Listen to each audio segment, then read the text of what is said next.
So going on to nutrition, I am seeing it's a returning trend, I think. I don't know if it's just the wave that I'm sort of in at the moment or it's an actual industry trend.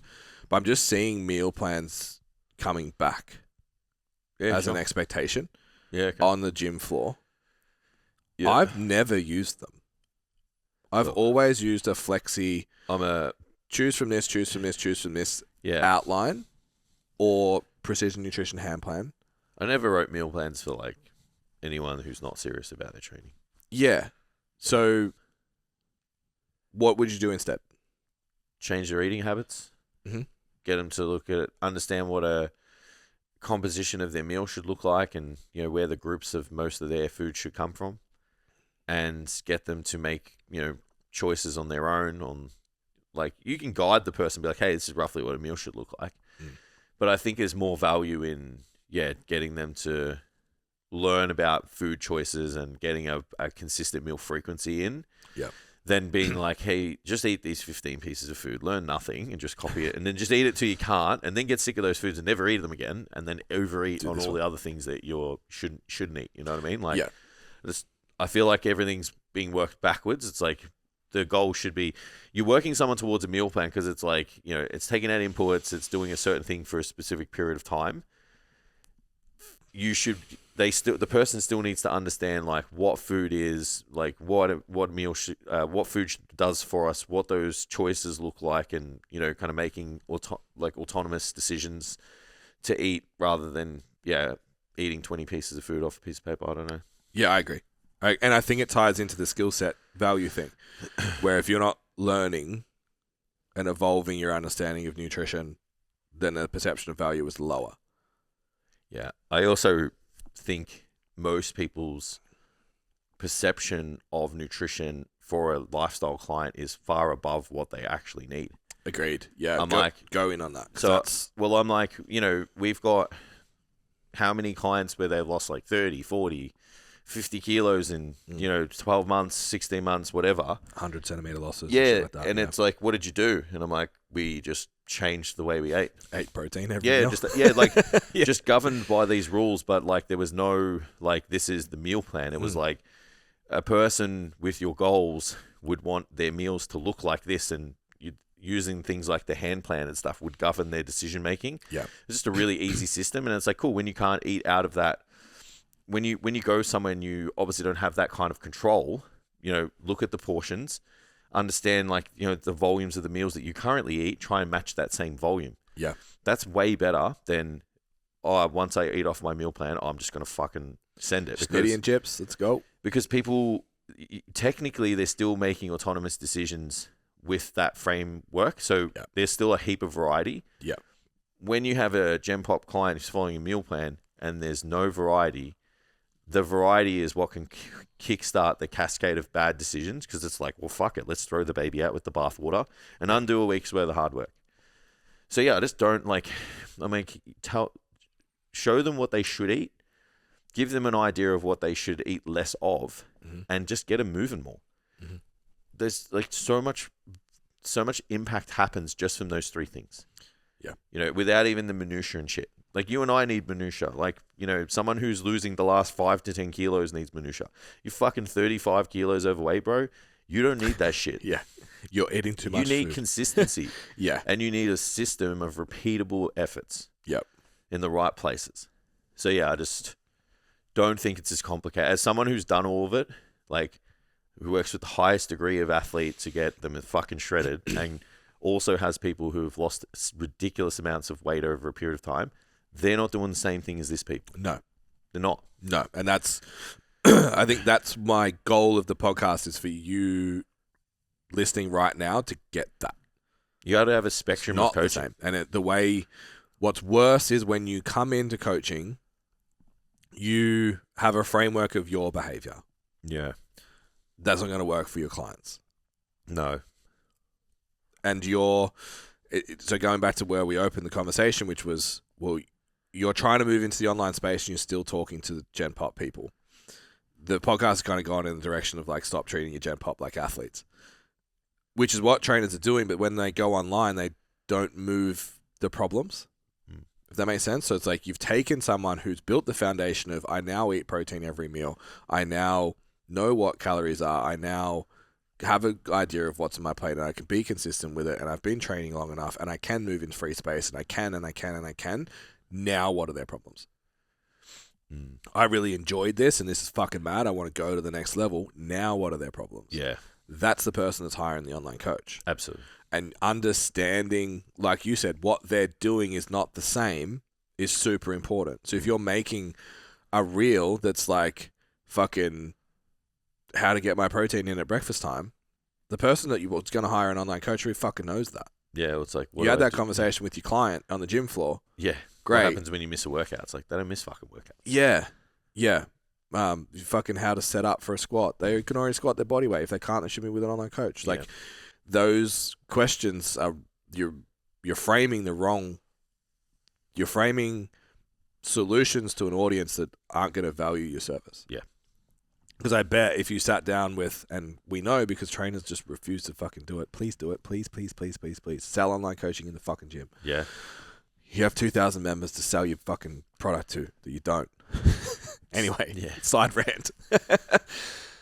You can to the right people inside your gym, but most of the people in the gym want an appointment. Yeah. So if you're selling to people that want an appointment, tell them, sit down with all of your clients that value an appointment and tell them, hey, when they first started, instead of seeing me twice a week, you can pay me $90 for a program, a check-in, and a nutrition plan. And see what your close ratio is like. I can tell you now it's going to be fucking terrible because they think it's just a program that I could get off the internet and it's just a nutrition plan that I could get off the internet. And what, you're going to send me a fucking 5-minute video a week? No, I need you. I need you to make sure I'm training hard and moving well and progressing. And like, I need a friend in the gym because I fucking hate going to the gym. Yeah. The person on the other side that is actually willing to pay $90 is paying for an outcome. Absolutely. And a system. It's nothing. Oh, yeah. The system is the outcome. Yeah. It's nothing to do with, well, Jason's got this fucking rep scheme, mate. Like, you should see it. It's like, no, Jason is the key to me getting the fucking thing. You're buying the bypassing of all the emotional decisions and fucking yo-yoings and backflips you're going to do on your own. Because they know too much. Yeah. Not enough. Yeah. All right. I think that was ranty but good. The biggest gap, I think, is communication. So how differently do you talk to Gen Pop clients versus an athletic one day to day? Yeah. Is that a real question? Or? Yeah. Well, trying to go back 11 years, I would say, just obviously a little bit, what's the word?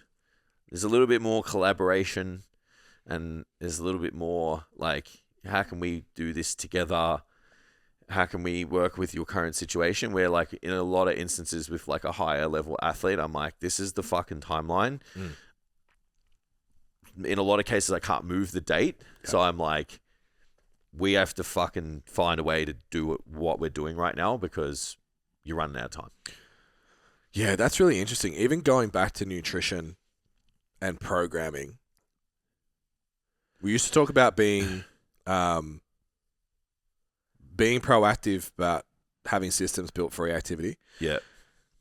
Conversations with Gen Pop are far more reactive than conversations with athletes, where that's proactive. Yeah. Because 9 times out of 10, to get the best out of someone in an athletic mindset, they need an end goal. Yeah. I was having a chat to a guy in the gym yesterday. It's like, I turned 50 this year, and I'm just feeling it. Every time I talk to him, it's just like, I'm fucking old, bro. And he's like, I think I'm going to have to lock into High Rocks at the end of the year. He's done it a couple of times.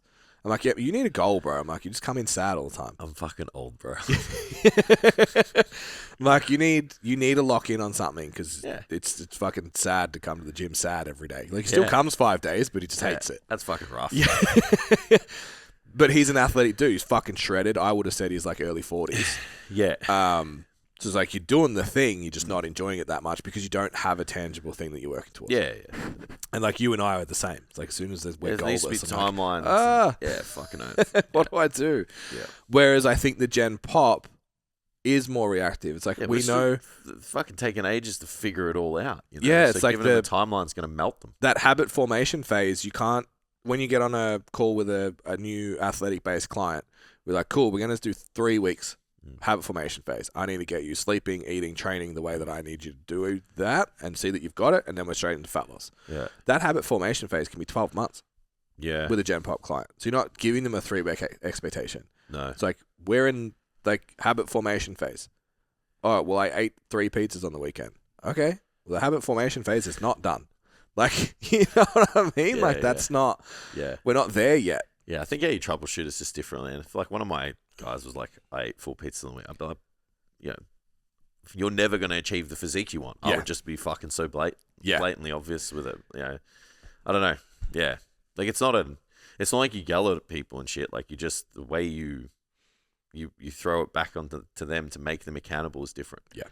You know? I think the importance of, we use a reach model. The goal of the reach model is to get the client to give you the target in communication style. So you're setting up a deliberate framework of communication where they are going to tell you what they're going to do, and you're going to be like, go do that. So that works great for most situations. When it's high-level athletes, you're just like, this isn't good enough for the results that you want, so you need to fucking lift your game. I approach that still because I'm a probably more collaborative coach than you, less competitors. If there's a timeline, there's very little collaboration because it's more hard. I'm saying even for the collaboration, it's still leaning into that reach model framework. Why can't I talk? It would be more, this is my plan. This is what I think is best. Is there any issues with that? Do you need anything else? Is there any other? It's just tell me you see it, you get it, and you're fucking in. Yeah. But I'm going to do that in a way that you're like, no, that's 100%, I'm in. So they still are they're not being told, they're making the decision. Got to make them scared a little bit. A little bit sometimes. Just a tiny bit. Yeah, when it comes down to crunch time, it's like, we're doing this. A tiny bit of fear is good. It goes a long way. So I think that's the biggest difference is, so what do you think would be a good solution for protein for your breakfast? I don't really know. Well, let me give you 5 suggestions. That you could have some yogurt, you could have like a shake, you could have this, you could have this. What do you think would be the best? That's how I'm talking to a Jet Pump client. Because I need them to do that education themselves and make the fucking choice themselves, because they're 100 times more likely to do it. With a Gen Pop client, so I've had a client falling out of love with training. Still going. The timeline is too long. We don't have anything like that needs to happen right now. It's too far away. We've got a cut for November, but just lost after a hyper rigid phase where we're super locked in on a goal. Yeah. I'm just not feeling. I don't really know what to do. I'm like, okay, we need a performance outcome. Tell me what it is. Yeah. So the framework decision's been made. We need to switch your mindset to performance now, because this is fucking you up. What's it going to be? Athletic performance, endurance performance, which I discourage strongly because you want to be jacked. Yeah. Or is it strength? What's going to tick the boxes for you to be excited to go back to the gym? I think it's going to be strength. Matt, I'll write the program. Yeah. And then it's like, what exercises? Do you have any exercises that you would prefer, that you would like, that you want to progress, anything like that? We got an injury, so it's like, what's going to work with you? That's the collaborative element, but what we're doing is decided, because that's what you hired me for. Me for it. Sick. There was one more, but we won't worry about it. Do your check-ins face-to-face for your Gen Pop clients? Just yell at everyone. How to have no clients. So hopefully you guys took a lot from that just to see the gap. It was a slightly different conversation than I sort of planned, but the take-home, based on what I had said in the introduction, you can see a really big gap between clients who don't prioritize their training, clients who do, understand that gap means that they won't pay for what is a perception to them for a lesser service. Yeah. And we get asked about like the pricing gap for like one-on-one sessions and stuff all the time. And I think when you already, like for me, I think you're the same. The idea of committing to one-on-one sessions. So like James hit me up this week. He's like, bro, when are we like doing the one-on-one Muay Thai shit? I'm like, yeah, it's coming. So I'm just like, the idea of committing to time to someone, I'm like, fuck, Gives me bro, anxiety, it's so man. annoying. Gives me anxiety. But I've had a coach for the better part of the Yeah. last 10 years that's all been online. So it's not a coaching issue. It's like, I don't want to commit to a time frame and have to be there face Yeah, to it's face. a lifestyle It's fucking annoying. Yeah, absolutely. So I want the outcome without that. So I will pay more Yeah. to not have that. But that's the value you lean on too. So then it's like kind of what you push in your messaging and stuff as well, right? So as a PT, you need to understand that I'm buying the outcome. Yeah. I'm not buying your time. I want the fucking outcome, and the outcome is valuable to me. But the perceived value though, yours is different. Correct. So your perceived value is like, I can pick up my phone and message my coach at any time. Yeah. Where they're like, no, I need you here. Correct. And I need an opportunity to speak to you. So Yeah. they're just two totally different. They're worlds apart. 100%. So when it comes to creating content, if you make content for the person that wants you to hold their hand between sets and talk about their dog, it's not going to fucking work. No. You have to start to like, okay, the chat that I had with one of my girls who's just started this week who had this issue. Yeah. Full book of face-to-face for a long time, trying to transition online, it's not working. And I'm like, you're a fucking weapon, dude. Like, walks around photo shoot ready all the time. I'm like, everyone wants to fucking look like you. So what were you doing 3 years ago? Yeah. And it just started like, I was this. I started with wanting bigger glutes, and then it was shoulders, and then I wanted to have abs, and then I wanted this, and I wanted this. And I'm like, so none of your content talks about any of that.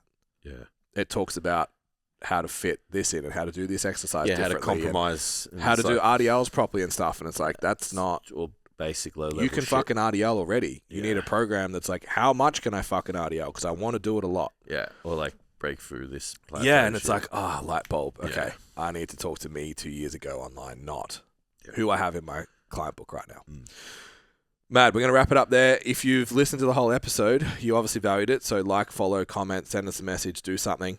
If you're interested and you want to come do, we've referenced a few times conversations that we've been having with clients this week, go to Ben Scott STC. Just shoot me a DM. It's the easiest fucking way to get in contact with me. Right now, any podcast listener, if you send me a DM, I'll do a free 30-minute coaching call with you to solve the biggest problem in your business. If it's content, if it's messaging, we'll either find it. If it's like, I don't know why I'm not getting any leads, I'll find out why. I'll deep dive into it and figure it out. If it's efficiency, if it's whatever, we'll find it. I'll solve it. If I do a good enough job, then I'll ask you if you want to do stand-up PT, and we'll talk about it. If not, then you can just go on your way with your plan and tell everyone I'm a dickhead. Hopefully not. I think that's it. So make sure you do all the buttons. DM me if you need anything, and we will be back next week. Let us know what you think of the content too. Keep the comments and the likes and shares coming. Appreciate it. Ciao.